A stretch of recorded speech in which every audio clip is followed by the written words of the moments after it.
الحمد لله نحمده ونصلي على رسوله الكريم اما بعد فاعوذ بالله من الشيطان الرجيم بسم الله الرحمن الرحيم يا ايها الذين امنوا ادخلوا في السلم كافة ولا تتبعوا خطوات الشيطان انه لكم عدو مبين وقال تعالى یا ایھا الذین آمنوا من یرتد منکم عن دینہ فسوف یأتی اللہ بقوم یحبهم ویحبونہ۔ قرآن مجید کی 2 آیات پڑھی ہیں۔ اللہ تعالیٰ سے دعا ہے اللہ تعالیٰ صحیح طرح سے بات کہنے کی، سننے کی، سمجھنے کی اور عمل کی توفیق عطا فرمائے۔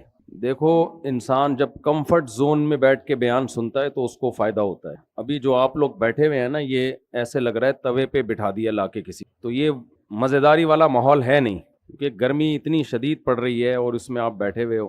تو فی الحال گزارا چلاتے ہیں، کچھ باتیں آپ کی خدمت میں کہتا ہوں، لیکن اس ماحول میں بات سمجھانا تھوڑا سا مشکل ہوتا ہے۔ میں نے جو قرآن مجید کی آیات تلاوت کی ہیں، آواز تھوڑی بڑھائیں یار، بہت ہلکی آواز ہے، مجھے چیخنا نہ پڑے نا، تاکہ لوڈ کم آئے گلے پہ۔ تو پنکھے بند کر دیں، پھر پنکھا یہ ادھر لے جائیں، تھوڑا سا ادھر آ جائے سب۔ میرا تو خیال تھا اندر کرتے، اتنی باہر گرمی ہو رہی ہے۔ آواز سب کو صحیح آ رہی ہے؟ وہ اندر زیادہ صحیح تھا میرا خیال ہے، باہر بہت گرمی ہو رہی ہے۔ اصل میں ابھی نہیں، 5-10 منٹ کے بعد آپ لوگ پگھلنا شروع ہو گئے، اصل گرمی اس وقت لگے گی۔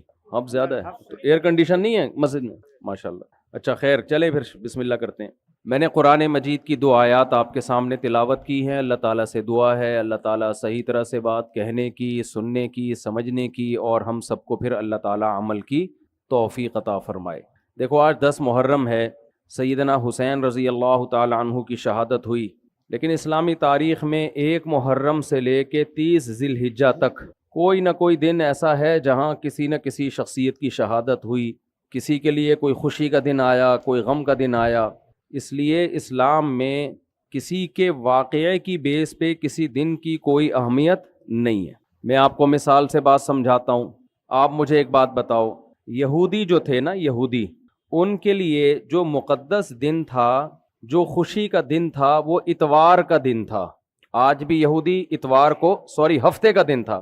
آج بھی یہودی ہفتے کے دن کو مقدس دن سمجھتے ہیں، یوم السبت جسے کہا جاتا ہے۔ یہودیوں کے بعد جو قوم آئی وہ کون سی تھی؟ آپ لوگ منہ سے بولیں گے وہ عیسائی قوم تھی۔ اچھا، جب تک پسینہ نکل رہا ہے نا اور گرمی لگ رہی ہے تو گرمی کے فضائل کو سوچ کے اس گرمی کو برداشت کریں آپ لوگ۔ جب کسی ٹینشن کا علاج نہیں ہوتا نا تو اس ٹینشن کے فضائل سوچنے چاہیے۔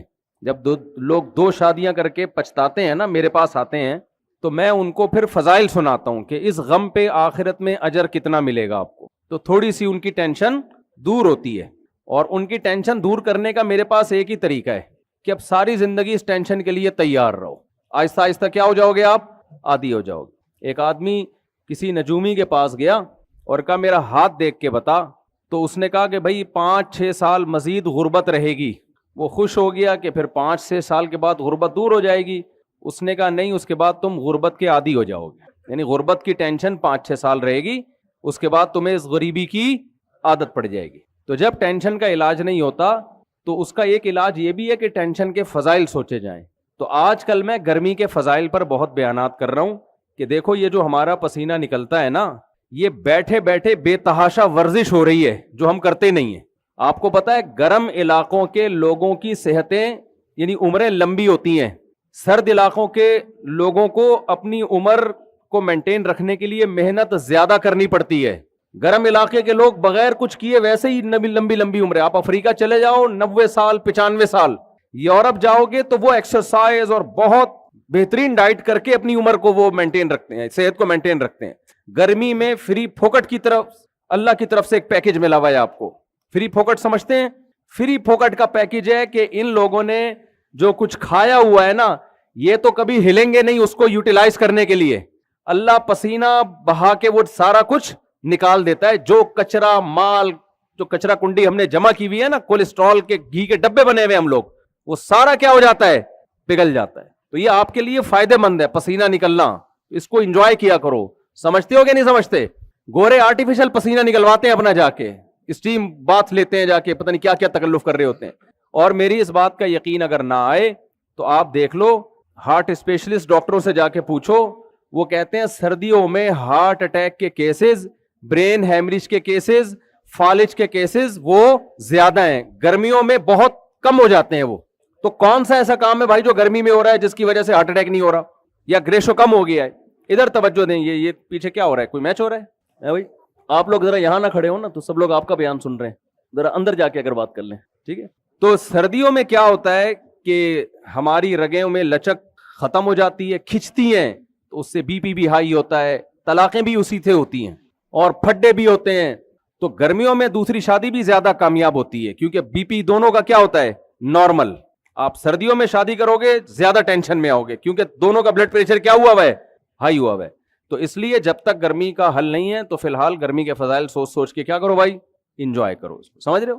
تو میں یہ عرض کر رہا تھا کہ کیا عرض کر رہا تھا, میں بھول ہی گیا وہ جو بات لے کے میں چلا تھا. نہیں, وہ تو صحت کی بات.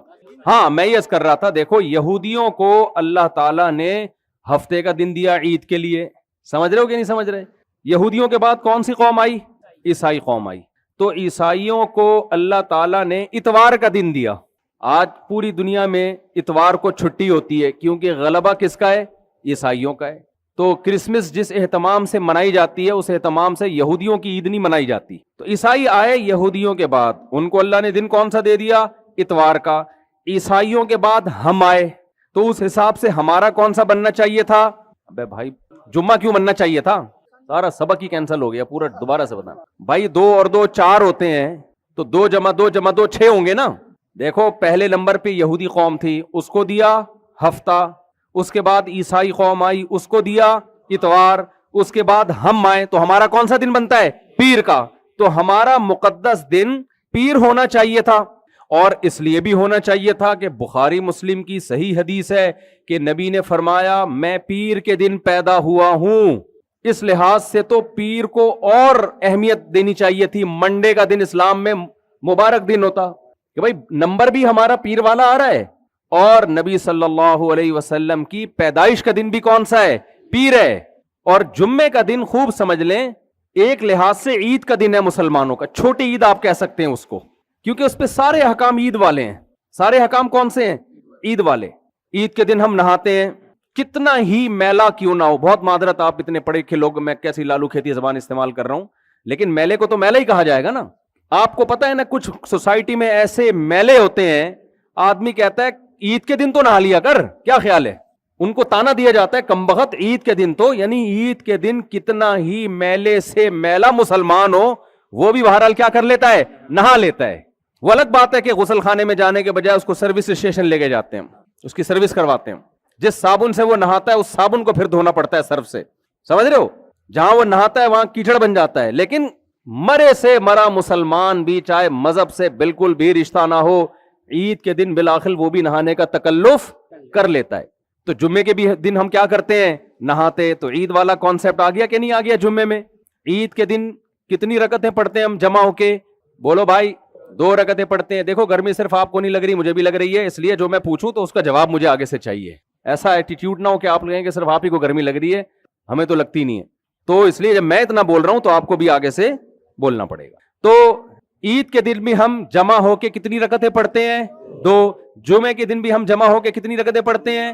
2.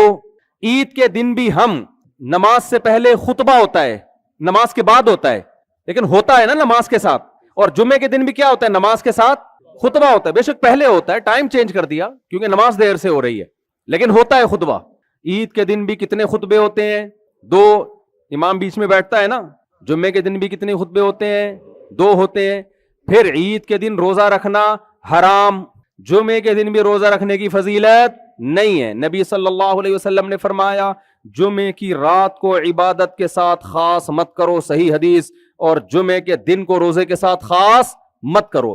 خاص کرنے کا مطلب یہ کہ جمعے کو کوئی الگ سے فضیلت نہیں ہے روزہ رکھنے کی, کسی وجہ سے رکھ لے تو ایک الگ بات ہے. بھائی کسی کو چھٹی جمعے کو ہوتی ہے, آسان ہے روزہ رکھنا, لیکن کہیں یہ نہ ہو کہ جمعہ کا دن مقدس ہے تو تم یہ سمجھ کے روزہ رکھنا شروع کر دو کہ آج ثواب زیادہ ملے گا. یہ کام مت کرو.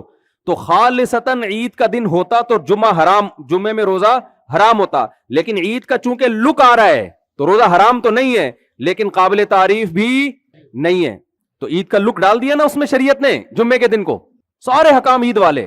اور کمال کی بات ہے بھائی, مسلمانوں کی عیدیں دن کی روشنی میں منائی جاتی ہیں. جمعہ بھی کس وقت منایا جاتا ہے؟ دن کی روشنی میں. عیسائیوں کی عیدیں رات میں. آپ دیکھو کرسمس کب ہے؟ رات میں 12 بجے شروع ہوگا ان کا کرسمس. ہندوؤں کے تہوار بھی رات کو انجوائے کرتے ہیں وہ لوگ. اسلام کی عیدیں کب ہیں؟ دن کی روشنی میں. تو سارے احکام جمعے میں کون سے پائے جا رہے ہیں؟ عید والے پائے جا رہے ہیں. تو بھائی سوال پیدا ہوتا ہے, نبی صلی اللہ علیہ وسلم جب اس دن پیدا ہوئے ہیں تو اس پہ تو عید ہونے کی مہر لگ گئی. پیر کے دن پیدا کس دن ہو رہے ہیں؟ پیر کے دن. نمبر ہمارا کون سا بن رہا ہے؟ ہفتے کے بعد اتوار, اتوار کے بعد پیر. سارے فضائل پیر کے دن پائے جاتے ہیں کہ نبی کی ولادت کا دن بھی ہے, اس کو عید قرار دے دو. ہمارا نمبر بھی پیر کا آتا ہے, اس کو کیا قرار دے دو؟ عید قرار. لیکن ریورس گیئر لگا دیا. نا اگر پیر کا دن قرار دے دیا جاتا تو مسلمان یہ نہیں کہتے کہ چونکہ یہودی کا ہفتہ تھا, عیسائیوں کا اتوار تھا, اس لیے ہمیں پیر دیا گیا. بلکہ مسلمانوں میں بدعتی لوگ یہ کہنا شروع کر دیتے, بھائی اس دن تو چونکہ محمد صلی اللہ علیہ وسلم کی پیدائش ہوئی ہے اس لیے اس دن کو مقدس بنا دیا گیا. اللہ نے کہا میں ریورس گیئر لگا دوں گا, اتوار سے آگے جانے کے بجائے بالکل ہفتے کے پیچھے لے جاؤں گا, تاکہ یہ کانسیپٹ تمہارے دماغوں میں کبھی بھی نہ آئے کہ اللہ کسی کے دن کی ولادت کو سیلیبریٹ کرنے کا تمہیں حکم دے رہا ہے. نہیں آئے میرا خیال ہے بات. تھوڑا ٹھنڈے پانی کا چھڑکاؤ ہوگا, سمجھ میں آ جائے گا انشاءاللہ. اس سے بھائی یہ پتہ, دیکھو ہم اللہ کا رسول کو مانتے ہیں تو مذہب جو اللہ رسول نے دیا وہی مانیں گے یا اخپل طریقے سے چلیں گے؟ اخپل سمجھتے ہو؟ پشتو میں اخپل کا مطلب اپنا طریقہ. ہمارے ایک دوست ہے وہ پشتو, میں نے کہا یار یہ تم لوگ کیا وہ فلانی بہن کو وراثت دی تھی, تم نے کہہ رہا ہم لوگ کا اخپل طریقہ ہے. میں نے کہا بھائی جان یہ اخپل نہیں ہوتا. صحیح ہے نا, اللہ رسول کا طریقہ ہے. کہہ رہے ہیں لیکن ہم لوگ کا کون سا ہے؟ اخپل بھی چل رہا ہوتا ہے بیچ میں. تو سب قوموں میں چل رہا ہے اخپل. پنجاب والوں میں اخپل طریقہ چل رہا ہے, اردو اسپیکنگ میں ان کی اپنی روایات ہیں. بھائی جنت میں اگر اللہ تعالیٰ تمہیں قومیت کی بیس پہ لے کے جائے گا تو سب کو چاہیے اپنے اپنے اخپل طریقے چلائیں. تو میں نے اپنے شاگرد سے کہا, میں نے کہا ٹھیک ہے وراثت مت تقسیم کرو, جب اللہ تعالیٰ تم سے آخرت میں حساب لے تو اللہ کہے گا میں نے یہ احکام دیے, تم نے اس پر کیوں نہیں چلے؟ تو کہنا ہے اللہ میں چونکہ مہاجر تھا ہماری اپنی روایات تھیں. پنجابی کہے گا اے اللہ میں چونکہ پنجابی تھا تو ہماری اپنی روایات تھیں. پٹھان کہے گا میں چونکہ پٹھان تھا ہماری اپنی رسومات تھیں. اللہ کہے گا چلو ٹھیک ہے, ایک جنت میں نے پٹھانوں کے لیے الگ بنائی ہوئی ہے, پنجابیوں کے لیے الگ بنائی ہوئی ہے, مہاجروں کے لیے الگ, سندھیوں کے لیے الگ. تو سارے اپنے اپنے ڈپارٹمنٹ میں چلے جاؤ. اگر اللہ نے ایسا کرنا ہے تو میں نے کہا مجھے کوئی اعتراض نہیں ہے. لیکن اللہ میاں نے قرآن میں الحم سے لے کے والناس تک نہ پٹھان کا ذکر کیا, نہ مہاجر کا ذکر کیا, نہ اللہ نے سندھی کا ذکر کیا. عربی کو نہیں چھوڑا اللہ نے جن پہ قرآن نازل ہو رہا ہے.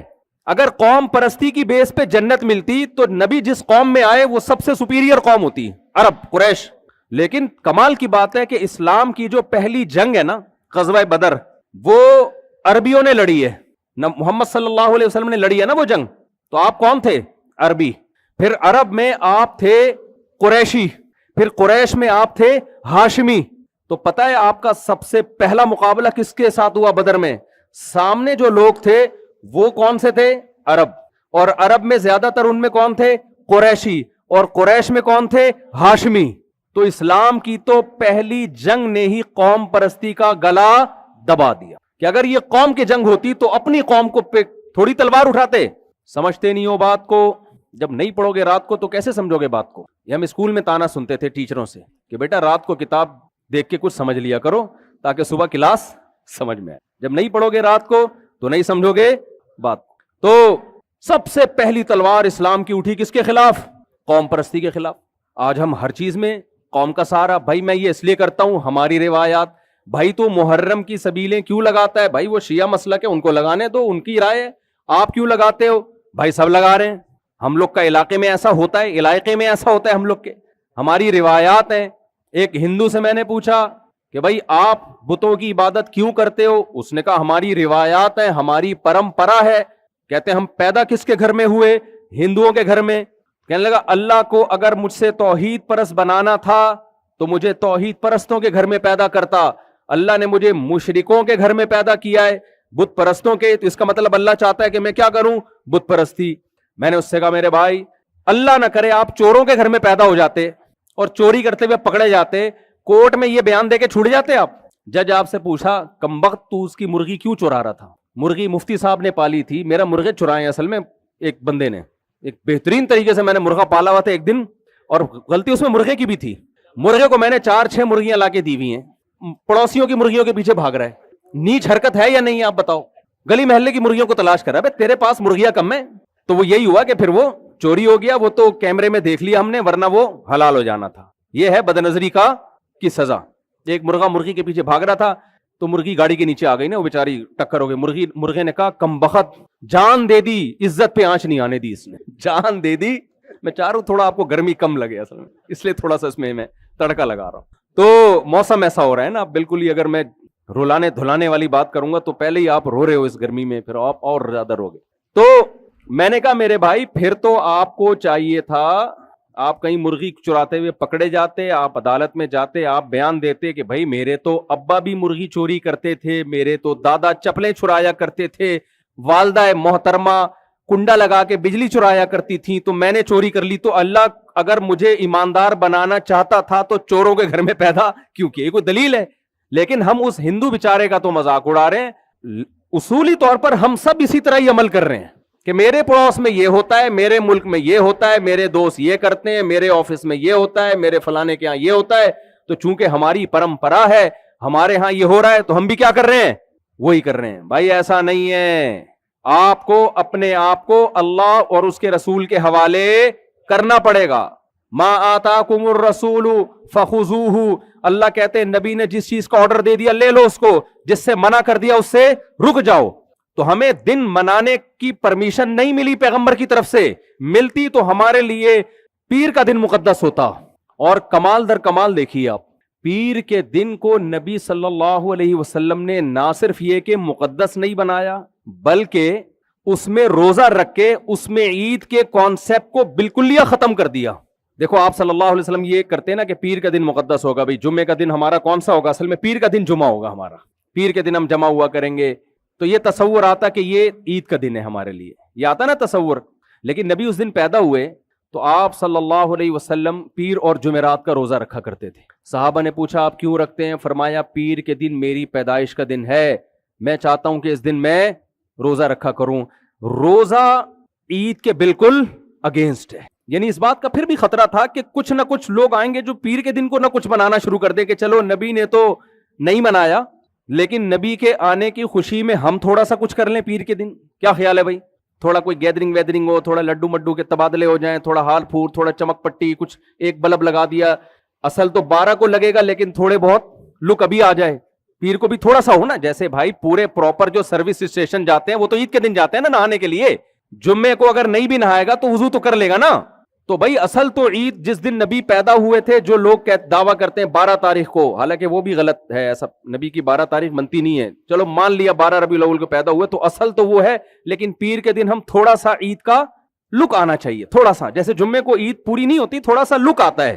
تو نبی نے پیر کو روزہ رکھ کے اس لک کو بھی کیا کر دیا؟ بولو ختم. کیونکہ روزہ اور خوشی کا دن جمع نہیں ہو سکتا. روزہ بھوکا پیاسا رہنے کا نام ہے، خوشی منانے کے لیے کھانا ضروری ہے. کبھی آپ نے دیکھا آپ کو کوئی خوشی ملی، آپ کے بیٹے نے A+ سے ایگزام پاس کر لیا، اب دوست کہہ رہے ہیں یار اس خوشی کو سیلیبریٹ کرنا چاہیے، منانا چاہیے. آپ نے کہا ٹھیک ہے صبح کا ناشتہ سب چھوڑ دو. خوشی میں سب کیا کرو؟ صبح کا ناشتہ چھوڑ دو. کوئی لاجک بنتی ہے بھائی؟ خوشی میں سب کیا کرو؟ ناشتہ چھوڑ دو. اس نے کہا بھائی کیا کر رہا ہے، ناشتہ چھوڑ دو تو کیا مطلب تو کھلائے گا ناشتہ؟ کہہ رہے ہیں بس چھوڑ دو تاکہ ہم خوشی کو منائیں. زیادہ خوشی ہوئی ہے، دونوں بچے A+ سے پاس ہوئے، لنچ بھی چھوڑ دو. اور اگر اکٹھی 4 شادیاں ہو گئی ہیں، صبح صادق سے لے کے غروب آفتاب تک کھانے پینے کا ناغا، ولیمے میں لوگوں کو بلاؤ، کھجوریں بھی نہیں، بلاؤ اور بولو آج کھانے کا ناغا ہے. ایسا ولیمہ دیکھا آپ نے؟ ہر خوشی کے موقع پہ کھلانا اور پلانا. عید الفطر خوشی کا موقع، روزہ حرام. عید کی نماز سے پہلے نبی کچھ نہ کچھ کھایا کرتے تھے. عید الاضحیٰ میں اس وقت تک کھاتے نہیں جب تک بقرعید کا گوشت نہ آ جائے. کھانے پینے کا دن، حدیث میں آتا ہے بقرعید کے جو ایام ہیں ایام اکل و شرب، وہ کھانے اور پینے کے دن ہیں. اور ولیمے ایک خوشی کا دن ہے. جب انسان کی شادی ہوتی ہے، خوشی ہوتی ہو یا نہیں ہو لیکن ہونی چاہیے انسان کو، ولیمے کا حکم ہے. تو ولیمہ کرتا ہے پہلی شادی میں بھی, دوسری میں بھی, تیسری میں بھی, چوتھی میں بھی. پکڑے جانے کا خطرہ بھی ہوتا ہے, لیکن پھر بھی کیا کر رہا ہوتا ہے سنت پوری کرنے کے لیے کہ بھائی چلو مجھے خوشی ہو تو نہیں رہی, پکڑے جانے کا غم ہے, لیکن بہرحال ایک شریعت کا حکم ہے کہ کیا کرنا ہے, ولیمہ کرنا ہے, خوشی ہوئی ہے.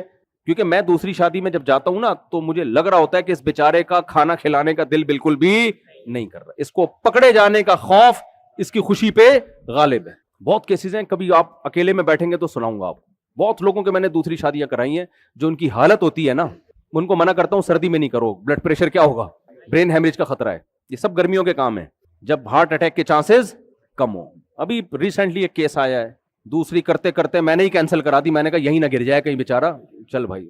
ابھی 1.5-2 ہفتے پرانا کیس ہے, بندہ آیا, اس کو ایسے پسینے چھوٹنے لگے, میں نے کہا گر جائے گا. اس کی جو خاتون تھی نا طلاق یافتہ جس سے شادی کر رہا تھا, میں نے کہا بیوہ ہو جاؤ گی آپ, طلاق یافتہ ہو زیادہ اچھا ہے, کسی سے طلاق ہوئی بھی ہے وہ زیادہ اچھا ہے, طلاق کے بعد پھر بیوہ لوگ بولیں گے اسی نے مارا ہے, ٹھیک ہے نا, تو اس لیے کینسل کرائی. میں نے کہا ایسے ہاتھ پاؤں پھول رہے ہوتے ہیں. خیر, تو بھائی ہم میں اللہ تعالیٰ نے پیر کے دن روزہ رکھوا کے اس میں عید کے کانسیپٹ کو ختم کر کے یہ بتا دیا کہ تمہیں اپنی رائے پر نہیں چلنا, اسلام تمہارے جذبات کا نام نہیں ہے, اسلام نام ہے قرآن, سنت اور اصحاب رسول صلی اللہ علیہ وسلم کو فالو کرنا. سمجھتے ہو کہ نہیں سمجھتے ہو؟ یہ اصحاب رسول میں نے کہاں سے لگا دیا بیچ میں؟ آپ کہو گے بھائی اسلام تو نام ہے قرآن اور سنت کا, اصحاب رسول کہاں سے لگا دیا؟ اصحاب رسول قرآن سے ہی لگائے ہم نے. اصحاب رسول کہاں سے لگایا؟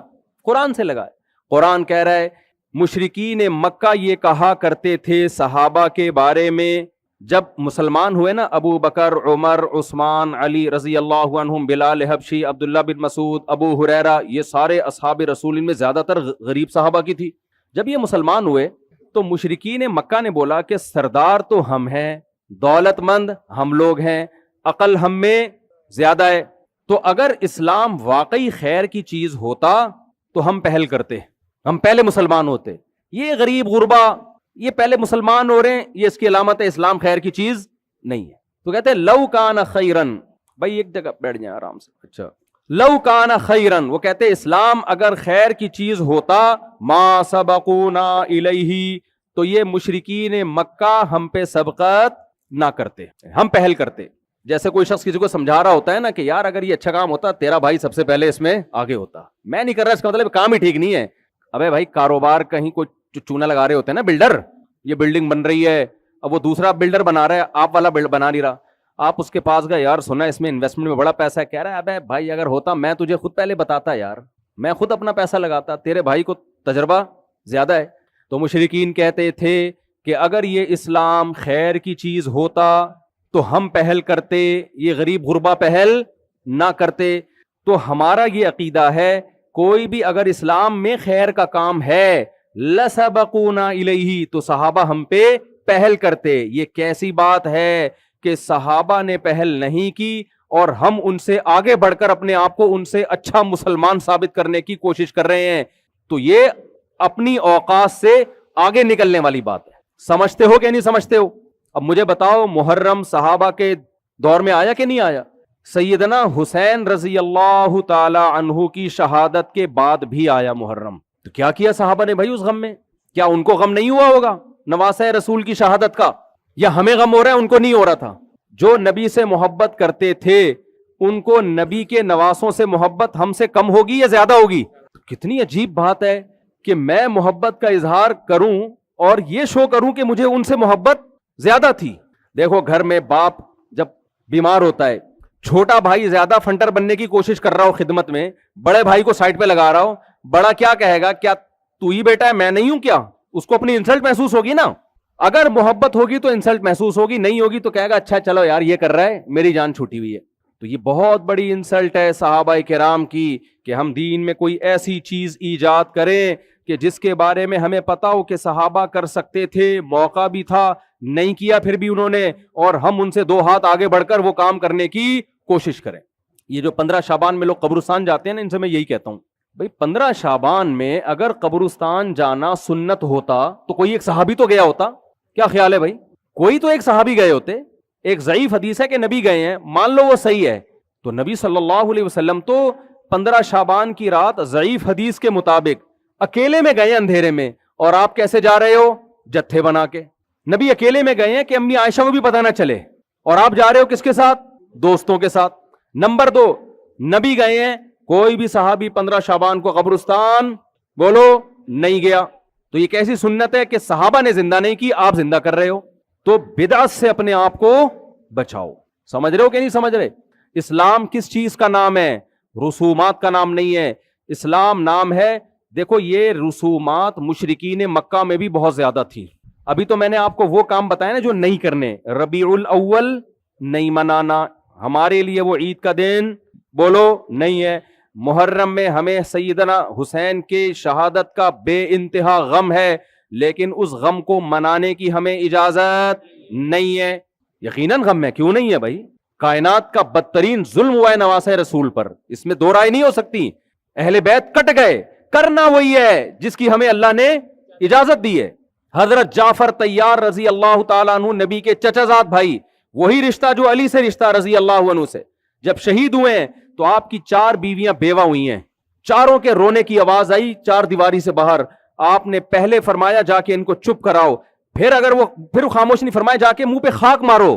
عورت کی آواز گھر کی 4 دیواری سے باہر پسند نہیں ہے. میتوں پہ رونا اور چلانا اسلام میں حرام ہے. سمجھتے ہو کہ نہیں سمجھتے ہو؟ میتوں پہ ہمیں کس بات کا حکم ہے؟ صبر کرو. کسی کی بھی میت ہو وہ کام کرو جو اہل بیت نے کیا ہے. تو جو کام کرنے کا ہے وہ میں آپ کو بتاتا ہوں. یہ والے سارے کام ہم نے کیا کرنے ہیں؟ نہیں کرنے. کچھ کام نہیں کرنا عبادت ہوتا ہے. اور فرقواریت اس سے نہیں پھیلتی کہ آپ اپنے مسلک پہ مضبوط ہو. فرقواریت اس سے پھیلتی ہے کہ آپ دوسروں کو جا کے چھیڑتے ہو. شیعہ حضرات جو کر رہے ہیں کرنے دو. ہمارا اہل سنت والجماعت ہے, ہمارا مسلک اہل سنت والجماعت. اہل سنت والجماعت کا مطلب کیا ہے یہ خوب سمجھیں. دیکھو نبی صلی اللہ علیہ وسلم نے فرمایا اس امت میں 73 فرقے ہوں گے. یہ جو لوگ آج کل ایک منجن بیچ رہے ہیں نا اسلام میں فرقے ہی نہیں ہے, اب ایک گراؤنڈ ریئلٹی کے خلاف بات کر رہے ہو. نہیں ہے تو یہ کیا آ گیا مارکیٹ میں اتنے سارے؟ ایسے تو اسلام میں چور بھی نہیں ہے, لیکن کیا مسلمانوں میں چور ہیں یا نہیں ہے؟ بہت ہیں. اب ایک ابا اپنے بیٹے سے کہہ رہا ہے بیٹا چوروں کے ساتھ مت بیٹھنا, ایمانداروں والوں کو فالو کرنا, ایمانداروں کے ساتھ بیٹھنا, انہی کے مسلک کو فالو کرنا, چوروں کے مسلک کو فالو نہ کرنا. بیٹا ابا بیٹا زیادہ فنٹر نکلا. اس نے کہا ابا اسلام میں تو چور ہے ہی نہیں, کوئی ایک حدیث بتاؤ جس میں اسلام میں چوروں کی فضیلت ہو. ابا کہے گا بیٹا اسلام میں چور نہیں ہے, تبھی تو کہہ رہا ہوں کوئی چور نظر آئے تو ان کے ساتھ مت بیٹھنا, آ کے بیٹھنا ان کے ساتھ جو ایماندار ہوں. حقیقت میں چور ہیں. کیا خیال ہے بھائی؟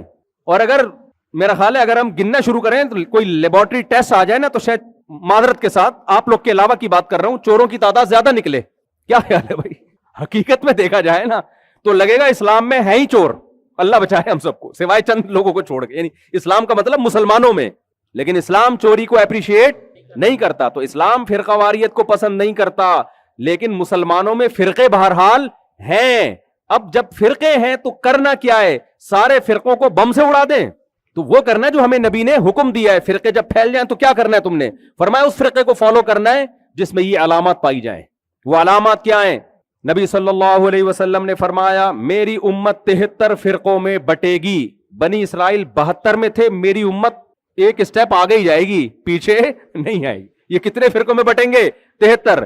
کلہم فی النار, 72 جہنمی. ان فرقوں میں ایک کیا ہوگا؟ جنتی. ایک فرقہ کہاں جائے گا؟ جنت. اب نبی سے پوچھا گیا, صحابہ نے ہم پہ احسان کیا کہ اسے ایک جنتی کا پوچھ لیا تاکہ ہماری کنفیوژن کیا ہو؟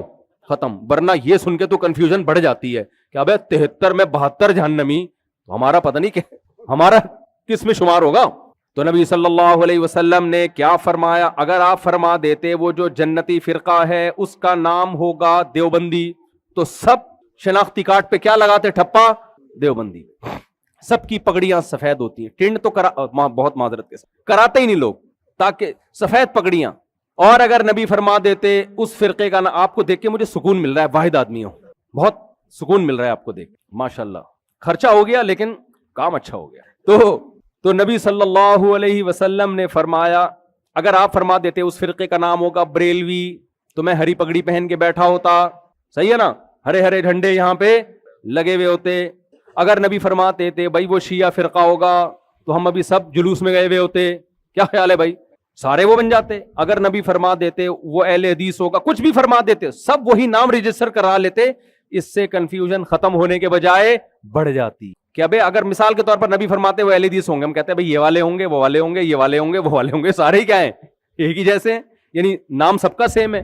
تو اس لیے نبی صلی اللہ علیہ وسلم نے اس فرقے کا نام نہیں بتایا, اس فرقے کے اندر علامت بتائیے کہ جس میں بھی یہ علامت پائی جائے, بھلے وہ کسی بھی نام سے ہو, ناموں میں کچھ نہیں رکھا, اس کے کاموں کو دیکھو, نام کچھ بھی ہو اس سے غرض نہیں ہے, کام دیکھو, یہ علامت پائی جاتی ہے تو جنتی ہے. میں اکثر اس موقع پہ ایک چٹکلا سناتا ہوں نا. دیکھو ایک آدمی نے دکان میں چینی کی بوری رکھی ہوئی تھی, اس پہ لکھا ہوا تھا چاول. لوگوں نے کہا بھائی بوری کے اندر چینی ہے, اوپر لکھا ہوا کیا ہے, چاول. وہ کہتا ہے مکھیوں کو دھوکہ دینے کے لیے, مکھیاں جب آئیں گی دیکھیں گی چاول ہے تو واپس پلٹ جائیں گی. تو بتاؤ مکھی لیبل دیکھ کے دھوکے میں آئے گی؟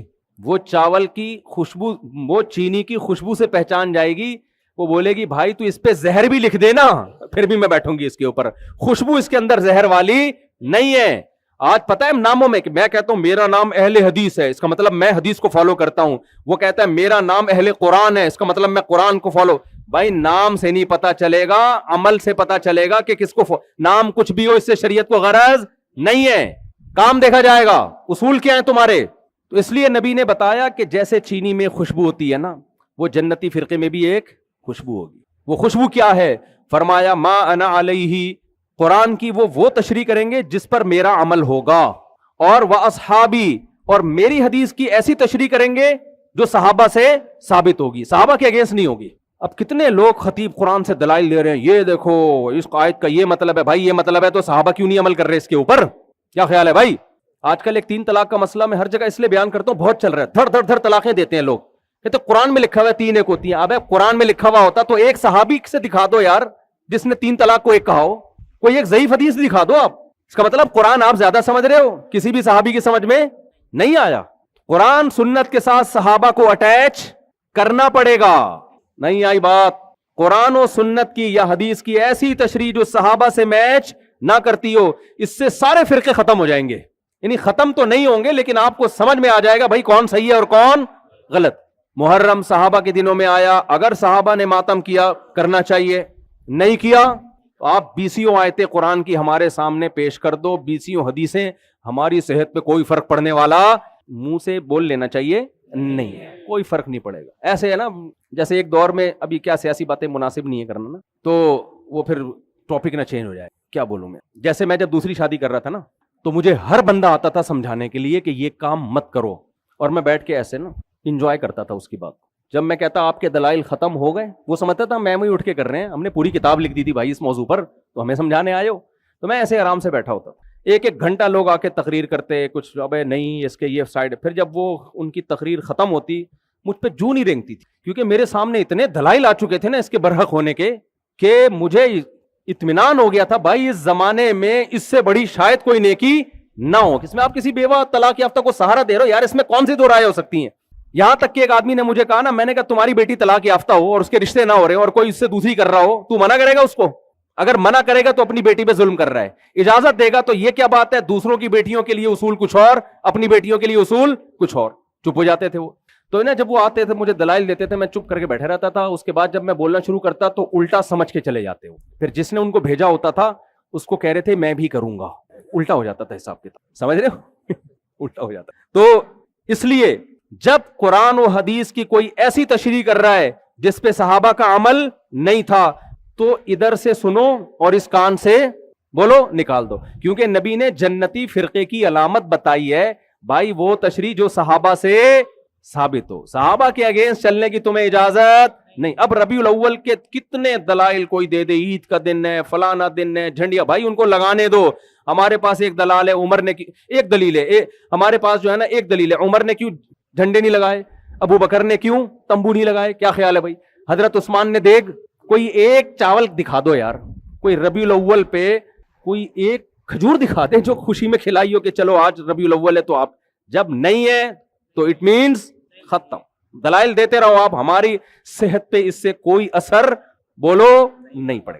وہ ایک ہندو نے کتاب لکھی, ہمارے ایک رشتے دار میرے سگے ماموں ہیں, مرچنٹ نیوی میں کیپٹن تھے, ہندو نے کتاب لکھی اور کہا میں نے کتاب لکھی ہے کہ یہ مسلمانوں میں جو 4 شادیوں کا رواج آیا نا, یہ پتہ نہیں 300-400 سال کے بعد آیا, یہ بدعت, اسلام میں یہ نہیں ہے. تو انہوں نے کہا اس کتاب کو کسی بکری بکری کو کھلا دے, کوئی بھی نہیں پڑھے گا. وہ بیچارہ کتاب لکھ کے آیا تھا, اس نے کہا یار کیوں, کیا بھائی قرآن میں لکھا ہوا ہے یار, تو کون سی کتابیں لکھ کے آ رہا ہے, ہماری مذہبی کتاب میں لکھا ہوا ہے. اس ہندو کو پتہ ہی نہیں تھا. تو ایسے ہی کچھ چیزیں ایسی ہوتی ہیں جو اس قابل ہی نہیں ہوتی کہ ان کو سنا جائے. دیکھو جب کورٹ میں کیس جاتا ہے نا, تو پہلے کورٹ یہ دیکھتی ہے کہ یہ میری حدود میں یہ کیس آتا بھی ہے کہ نہیں آتا. آپ فیملی کورٹ میں قتل کا کیس لے گئے اور دلائل دے رہے ہیں یہ قاتل ہے, زید نے مارا ہے, فلانا, کورٹ کہے گی بھائی چائے منگواؤ, کھانا منگواؤ.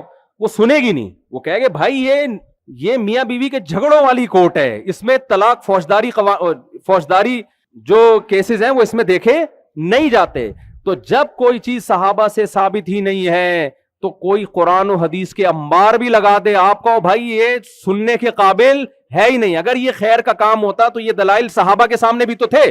تو یہ وہ کام ہے جو ہم نے نہیں کرنے. محرم فضیلت والا مہینہ, کرنا کچھ نہیں ہے, صرف ایک روزہ رکھنا ہے. آج میں نے روزہ رکھنا تھا, آپ کے بیان کی وجہ سے چھوڑا ہے میں نے روزہ, کیونکہ صبح ٹائٹ گرمی تھی. میں نے کہا دوپہر بھی میرے کہیں بیان تھا, اور میں نے کہا عصر کے بعد بھی, تو روزہ کا ہو جائے گا, بیان نہیں ہوگا, تو میں اس اسپیڈ سے کر نہیں پاتا. پھر میں نے ان کو بولا عشاء کے بعد بیان کر لو تاکہ ہم روزہ رکھ لیں. طارق بنگش جو ہے نا ہمارے لنگوٹی یار ہیں, وہ نہیں بھی طارق بنگش جو یہاں تقریر کر کے گئے, وہ کھڑے ہوئے وہاں, وہ ہمارے بچپن کے دوست ہیں.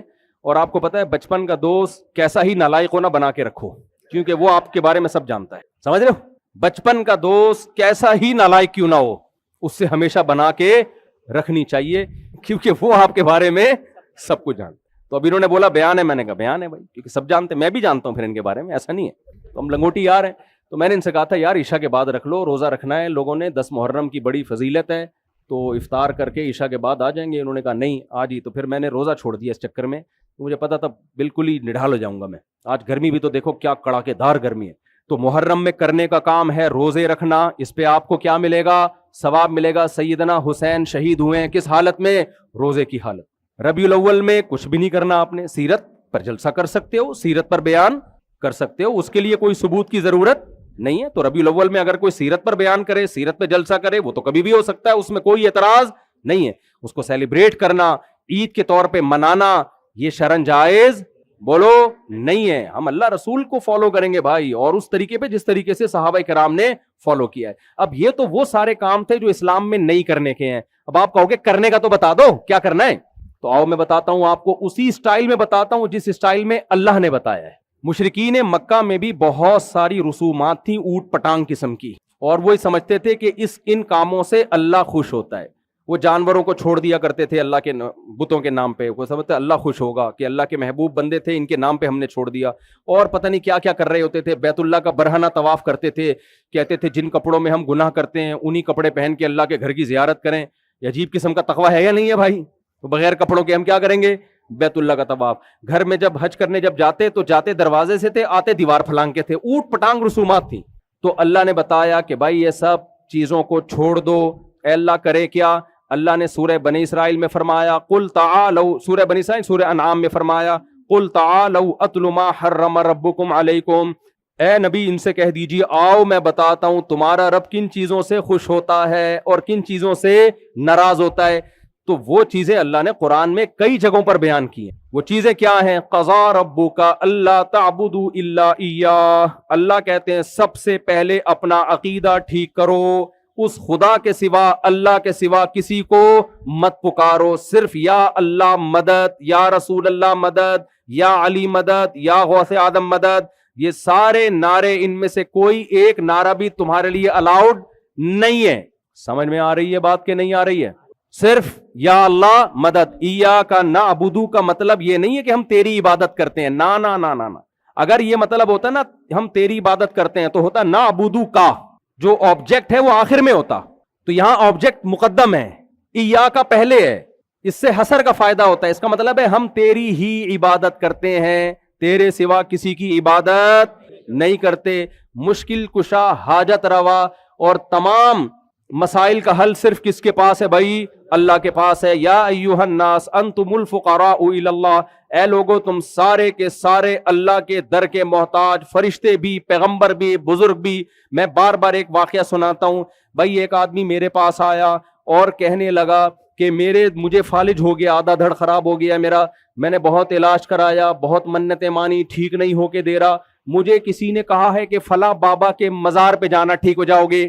میں نے کہا جس بابا کے مزار پہ جا رہے ہو ان کے دونوں دھڑ کام نہیں کر رہے ہیں, تبھی تو وہ قبر میں گئے ہیں. کیا خیال ہے بھائی؟ تو جن کے دونوں دھڑ کام نہیں کر رہے وہ تمہارا آدھا دھڑ کیسے؟ کیا خیال ہے؟ بعض لوگوں کو قرآن و حدیث سمجھ میں نہیں آتا, بعض لوگوں کو کوئی عقلی دلیل دے دو تو سمجھ میں آ جاتی ہے. وہ میں نے کہا بھائی وہ تو اگر تھوڑا سا بھی ان کا دھڑ کام کر رہا ہوتا نا, جب وہ غسل کے لیے لٹایا ہوا ہوتا ان کو, اور تھوڑا سا دھڑ ہل جاتا تو وہ سارے پھٹے پہ لیٹے ہوئے ہوتے جو ان کو غسل دینے, خوف سے مر چکے ہوتے. وہ تو بھائی انتم الفقراء, سارے کیا ہو؟ فقیر. اسباب سے ہٹ کے طاقتیں صرف کس کے پاس ہیں؟ اللہ کے پاس. سب برابر. پیغمبر کا مقام اس لیے بلند ہے, اس لیے نہیں کہ آپ کے پاس اختیارات ہیں, اس لیے کہ ہمیں اللہ سے ملانے والے ہیں, اللہ کے پیغمبر ہیں. یہ کم مقام ہے کیا؟ تو اللہ نے فرمایا یہ کرنے کا کام ہے, یہ محرم میں بھی کرنا پڑے گا, سفر میں بھی, ربیع الاول میں بھی, ربیع الثانی میں بھی. سمجھ رہے ہو کہ نہیں سمجھ رہے؟ دوسرا کام اللہ نے فرمایا وَقَضَىٰ رَبُّكَ أَلَّا تَعْبُدُوا إِلَّا إِيَّاهُ وَبِالْوَالِدَيْنِ إِحْسَانًا. اللہ کے بعد سب سے بڑا حق کس کا ہے؟ والدین کا. اتنا بڑا حق ہے کہ کوئی یہ دعویٰ ہی نہیں کر سکتا کہ میں نے اپنے باپ اور ماں کا حق پورا کر دیا ہے. ہم اصل میں اپنے بچپن کو بھول جاتے ہیں. تبھی میں کہتا ہوں جب تمہاری شادی ہوا کرے اور بچہ پیدا ہوا کرے, اپنی بیوی کو دیکھا کرو کیسے اس بچے کے لیے مرتی ہے, اور خود اپنے آپ کو دیکھا کرو تمہیں کیسی محبت ہے اس سے. باپ مر جائے اس بچے کی باپ کی تلافی نہیں ہو سکتی. لوگ پالتے ہیں یتیموں کی طرح پالتے ہیں, احسان جتلاتے رہیں گے ساری زندگی. ابے ہم نے پالا ہے, اس کا تو باپ مر گیا تھا, لے پالک کی طرح پالیں گے اس کو. عیدی سینٹر میں بھی پل جاتے ہیں بچے. باپ کی گود میں بچہ جس عزت کے ساتھ پلتا ہے اور جیسے سر اٹھا کے جیتا ہے, یہ باپ کے علاوہ اور ماں کے علاوہ یہ گود اس کو دنیا میں کہیں نہیں ملتی. لیکن بڑا ہو کر شیطان بن جاتا ہے, بھول جاتا ہے. وہ کہتے ہیں نا ایک شخص بوڑھا ہو گیا تو اس نے, بڑھاپے میں انسان کا دماغ کام نہیں کرتا, اس نے بیٹے سے پوچھا, پڑھا لکھا بیٹا تھا, پڑھے لکھے بچوں کے پاس آپ کو پتا ہے ٹائم نہیں ہوتا. انہوں نے نیوٹن اور آئنسٹائن کی تھیوریز پڑھی ہوئی ہوتی ہیں, ان پہ ریسرچ کا کام کر رہے ہوتے ہیں وہ. تو ابا کے لیے ان کے پاس ٹائم نہیں ہوتا. تو باپ نے پوچھ لیا, دیوار پہ کوا آ کے بیٹھا ہوا تھا, نظر بیچارے کی کمزور تھی, یاداشت بھی کمزور تھی. پوچھا بیٹا یہ کیا ہے؟ بیٹے نے بول دیا کوا. بھول گئے ابا. پھر دوبارہ پوچھا بیٹا یہ کیا ہے؟ پھر بیٹے نے کہا بول تو دیا کوا. تھوڑا سا بیٹے کا لہجہ کیا ہو رہا ہے؟ چینج. پھر تیسری دفعہ باپ نے پوچھا یہ کیا ہے؟ اب بیٹے نے جھڑک دیا. جھڑکنا پتا ہے کسے کہتے ہیں؟ جو ملازمین کو نہیں جھڑکا جاتا, چلو یہاں سے, چپ ہو جاؤ. قرآن میں صاف اللہ نے فرمایا لا تنہرہما, باپ اور ماں کو تمہیں جھڑکنے کی اجازت. بولو یہ جو سرونٹ والا معاملہ ہے, چلو یہاں سے, جیسے امام صاحب کو جھڑکا جاتا ہے نا کمیٹی کی طرف سے, یعنی نہیں جھڑکا جاتا, سوری غلطی سے بعض دفعہ میرے منہ سے سچ نکلتا ہے, پھر میں ریورس کرتا ہوں اس کو. تو لا تنہرہما, اللہ کہتے ہیں ان کو جھڑکنا, یہ جو ہے نا ایسے جو اسٹائل نہیں ہوتا ملازموں والا, بتا تو دیا, سنتے نہیں ہو کیا, بول تو دیا, یہ اسٹائل جا کے اپنے باس کے ساتھ کرو. یہ اسٹائل وہاں گناہ نہیں ملے گا, صرف جاب جائے گی آپ کی. سمجھ رہے ہو کہ نہیں؟ ایک آدمی بہت بدتمیز تھا, اس کو پتہ نہیں چلے گا کس کی بات ہو رہی ہے, پرانا قصہ ہو گیا. بہت چیختا تھا نا, گھر میں بھی باہر بھی, ذرا سی بات پہ ابا کے سامنے بہت چیختا تھا. میں نے اس کو سمجھایا, کہہ رہے ہیں یار میرے برداشت نہیں ہوتا, میں ہارٹ پیشنٹ ہوں اور میرے سے نہیں, ابا کی حرکتیں بھی تو دیکھو نا. اس کو کسی ملٹی نیشنل کمپنی میں جاب مل گئی. ایک دن آفس میں چائے والے پہ چیخ گیا. وہ باس پہ نہیں چیخا, کس پہ چیخا ہے؟ چائے والا. تو سنا دی, ہائپر ہو جاتا تھا وہ. تو آفس کا ماحول خراب ہوا. باس نے بولا بیٹا یہ فرسٹ ٹائم ہے اور یہ لاسٹ ٹائم ہے, دوبارہ یہ ملٹی نیشنل کمپنی ہے, یہ کوئی چائے کا کھوکھا نہیں ہے, یہ گولے گنڈے کی دکان نہیں ہے, یہاں آپ بیٹھ کے چیخ رہے ہو, یہاں سوئی بھی گرے گی تو آواز آتی ہے, ایسی خاموشی چاہیے. ایک دفعہ چیخ گئے, آپ کو مہلت دے رہا ہوں, دوبارہ آواز نہیں آنی چاہیے. ماشاءاللہ کئی سال انہوں نے وہاں جاب کی ہے, اس کے بعد دوبارہ چیخنے کا ایک بھی کیس سامنے نہیں آیا. بلڈ پریشر بھی تھا, نہ برین ہیمریج سے مرے. بعض دفعہ آدمی غصہ کنٹرول کرتا ہے تو ادھر سے پھٹ جاتا ہے نا دماغ اس کا, کچھ بھی نہیں ہوا, ماشاءاللہ حیات ہے. وجہ کیا ہے؟ ادھر باپ اور ماں ہے, وہاں اللہ حکم دے رہا ہے کہ کنٹرول کرو اپنی زبان کو. وہ باپ بیچارہ کیا بگاڑے گا آپ کا, وہ بڑھاپے میں نکال بھی نہیں سکتا آپ کو گھر سے, اس کو پتا ہے میرا آخری سہارا ہے, یہ گیا تو میں کہاں جاؤں گا, لہذا اس پہ گنے جو ہے نا تان کے اور کہہ رہے ہوتے ہم سے برداشت نہیں ہوتا. وہی جب باس سامنے ہوتا ہے تو سب کچھ بولو برداشت. اب انہوں نے برین ہیمریج پہ کیسے کنٹرول کیا ہوگا؟ غصہ آنے لگا ہوگا تو فضائل سوچے ہوں گے, ابے غصے کی کیا بات ہے, یہ چائے تو ہر جگہ لیٹ ہو جاتی ہے, کپڑوں پہ گر بھی جاتی ہے, اس بہانے کپڑے دھل جائیں گے, کیا خیال ہے؟ بہت ساری چیزیں سوچی. تو اللہ نے کیا فرمایا؟ سب سے پہلے عقیدہ توحید, اس کے بعد اللہ نے فرمایا محرم ہو یا سفر ہو یا ربیع الاول ہو, ماں باپ کے ساتھ بدسلوکی بولو نہیں کرنا. لا تنہرہما, ان کو جھڑکنا نہیں ہے, ان کے لیے دعائیں مانگنی ہے. اور خوب سمجھ لو, جو باپ کا حکم ہے دادا دادی نانا نانی کا بھی ماں اور باپ والا حکم ہے. جو احکام شریعت نے باپ اور ماں کو دیے سیم وہی احکام کس کو دیے ہیں؟ باپ اور ماں کے والدین کو بھی وہی حقوق دیے ہیں.